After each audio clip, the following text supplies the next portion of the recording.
Hayyee ashama akkam jirtu ijoollee chaayii hordoftoota chaayinaalii kiyyaa bagee jiraattanii tolee hordoftoonni chaayinaalii kiyyaa guyyaa har'aa irbaata hojjechuuf inni deematoo ture calqaba irratti isiniif inni waraabee natti mijatuu didee jechuudha haala naaf mijootni keessan ture amma asitti akkuma ilaalaa jirtanii ni mul'ata lukkuudha timaatimiidha shunkurtiidha noonoo qullubbii adii jechuudha akkasuma qaaraa nama gubuudha kanan itti dabalee jechuudha meeqa asitti kana ilaallee jirra wanti nuti hojjennu irbaanni arraan jechuuf deemu jechuudha bashameen kan jedhamudha bashameen hundi keessaniyyuu ni beektanii kanoo inni isa kana jechuudha kun lukkuu fi shunkurtiidha. Okay, bashameeni tarii namoonni beeku ni jiru namoonni hin beekne illee ni jiru jechuudha yoo beeknes bifa garagaraatiin beekuu dandeenya akkuma ilaalaa jirtan kana asitti jechuudha kireemii daakurraa hojjetamudha kanan hojjedhe kireemii daakurraa hojjetamudha baay'ee tokko namatti tola baay'ee nama yeroo nyaatan jechuudha nyaata irratti mi'aa guddaa qaba jechuudha kireemii kana akkamitti hojjette jechuun keessanis waan hin oolle yeroo biraa isa tokkoon isaatiin yeroon hojjedhu calqabumarra inni waraaba jedhee abdiin qaba har'aayyuu na waraaba jedheetinan natti toluu didee jechuudha jaratti natti jirti inni bira jirti inni kuni haalli buduraa fi kireemii xabgaa jedhamu ni beektanii kan mokoroonaan ittiin hojjetamu isa sanidha deebisee mooyyuu daakuudha haalli buduraa deebisee jubboon gashxaa kana tositti dabalamee jechuudha isa walitti dabalamee bifa kanaan bilchaateetu jechuudha bifa kanaan bahee jira baay'ee tokko namatti tola baay'ee gizee nyaatanillee jechuudha mi'aa addaa qaba baay'ee nama gammachiisa gurraachi keessaa kuni maal inni jechuun keessa wanta noolledha zaatar yookaan immoo xoosinii jedhama jechuudha. Bashameen ka mokoroonarraa hojjetama asitti mokoroonii affeelee yookaan immoo bilcheessee geesseetti nan jira asitti akkuma ilaalaa jirtanii kuni mokoroonii bilchaatee jirudha osoo calqabarraa waraabee jiraadhe hedduu akkanatti tolaa ture osoo nani gosa isaa hunda walitti hin hojjetin duratti waraabuuf yaalii godheetti nan ture jaratti waan bira jirtuuf waraabuu hin dandeenye kuni mokoroonaan bilchaatee jira jechuudha bashameen yeroo baay'ee mokoroonarraa hojjetama waan ta'eef akkasuma mooyyuu fuduraa yookaan mooyyuu wantoota garagaraarraa wantoota hedduurraa garaa keessatti namni hojjetama ani garuu yeroo baay'ee lukkuudhaan hojjechuun jaaladha jechuudha yeroon lukkuudhaan hojjedhee jarattiin koo yookaan mooyyuu warri nani bira jirullee baay'ee jaalatanii ni nyaatu jechuudha. Hayyee amma kana asitti sahaanii firaniidha qopheeffadheetiin jira sahaanii firanii kanarratti kireemiin duratti isinitti agarsiisee kallattumaanii itti buusna jechuudha.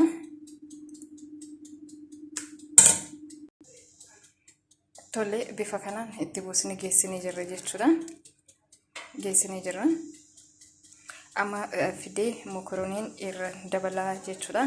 Asitti kireemichis kunoo isa kanaadha. Dhugaa dubbachuuf kireemii bashameen kun yeroo hojjetamu kireemii of danda'e yeroo akkatti hojjetamu kireemii of danda'e kan isaan hojjetamutu jira inni sun immoo hanga isa kana mi'aa hin qabu dhugaa dubbachuu yoo ta'e hanga kana mi'aa hin qabu jechuudha isa manatti hojjetan kan yoo ofii keessaniifis nyaatan yoo arabduun keessan jarattiin keessanillee isinirraa nyaatanii isa manatti hojjetamu kanattuyyuu mi'aa irra qabaa jechuudha ani yeroo baay'ee kanaan hojjechuun jaaladha kan ofii kiyyaa kireemii isaa hojjedhee ittiin hojjechuun jaaladha jechuudha nyaata kana. Hayyee kuno mokoroonaa bifa kanaan itti naqnee geessinee jirra jechuudha. Mokoroonaa kireemii jalaan naqnee gubbaarra mokoroonii deebisnee jirra jechuudha.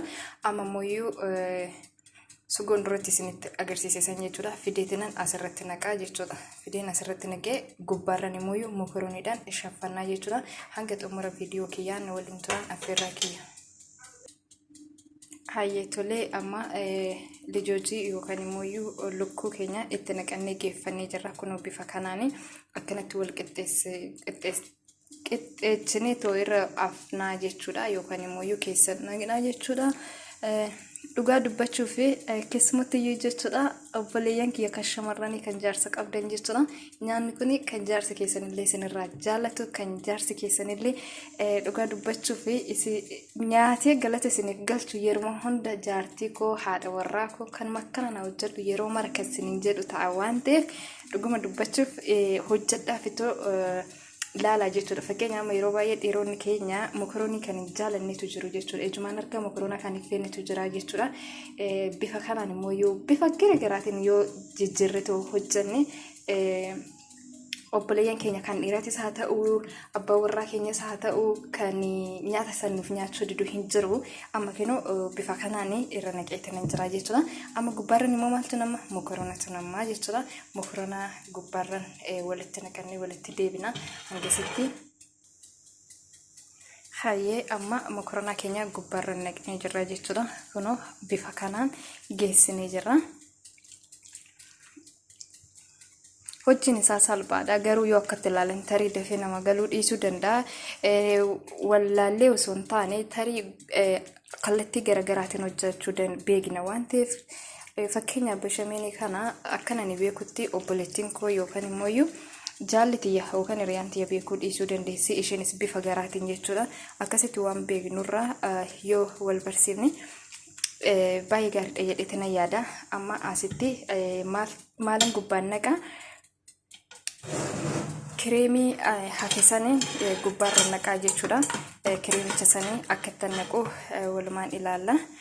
Kuno kireemii gubbaa isaatirra akkanatti deebisnaa jechuudha.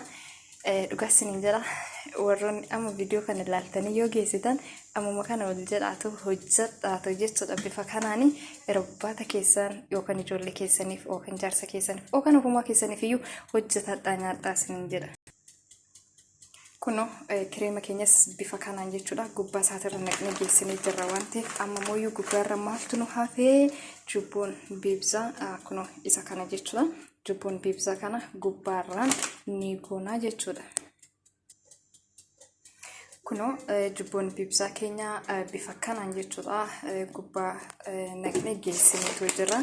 Akkuma mul'ataatu jiru zeeyituunidha. Zeeyituuna yookaan akkasuma jubboon biibsaa yaa hundumti kennayyuu kan walumaan beenudha. Bifa kanaan geessinee jirra jechuudha. Hayyee tole hordoftoota kiyya kinoo bashameenin keenya xumuramee jira jechuudha. Bifa kana bahee magaala ta'ee jechuudha. Baay'ee tokko namatti tola, baay'ee nama gammachiisa. Akkasuma immoo mi'aan isaatillee mi'a adda jechuudha.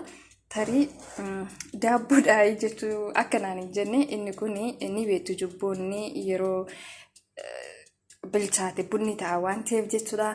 Irbaanni keenya guyyaa har'aa bifa kana xumuramee jira. Kottaatti dhiyaadhaa waliin hanyaan isin jechuun barbaada. Akkasuma ta'ee jechuudha. Maal jechuu barbaaditanii warroonni yoon asirratti dogongora qabaadha jechuudha. Dogongora kiyya na sirreeffadha. Maaliif yoo isin na sirreeffatanii ani yoon karaa dogongora asirra jiraadha dogongora kiyyaanii harka naaf hin rukutinaa yookaan immoo jabaadhu naan hin jedhinaa jechuudha. Badii kiyyallee hanqina hin qabullee naaf himaatoo jechuudha. Nu gorsaatoo jechuudha. Maaliif yoo jettanii ani yuutubaraaf haaraadha waan ta'eef jechuudha. Haarummaa kiyya kanarratti wantoota hedduu balleessuu hin danda'a jechuudha. Wantoota irratti hojjetamuu yookaan immoo wantoota irratti dubbatamuu hin qabne tokko dubbachuu hin danda'a jechuudha. Isin yoo asirraa immoo nan deebifne ani karaa sirriin jira jedheetinan ittuma fuufaa jechuudha. Kanaaf warroon yuutubara gurguddaa qabdan keessumattuu obboleeyyan keenya jechuudha. Nu sirreessaa isin jechuu barbaanna. Maaliif kaleessa isinis jechuudha tokko jettanii lama jettanii kaatanii bakka hamma jirtan gurguddaa bakka guddaa kana geessa waan taataniif of jalatti nu qabaatoo of badii keenya nuuf sirreessaa yookaan immoo bifa kanaan hin hojjetamu jettanii nu sirreessatoo jechuudha. Akkasitti harka nu qabaa isin jedha. Kana fakkaata irbaanni kiyyaarraa walumaan galatooma waan nu wajjin turtaniif hedduu isin jaaladha hedduu isin kabaja. Amma viidiyoo biraatiin walitti deebinee dhufnutti asumarratti xumureetiin jira. Galatooma horaa bulaa Oromoo koo.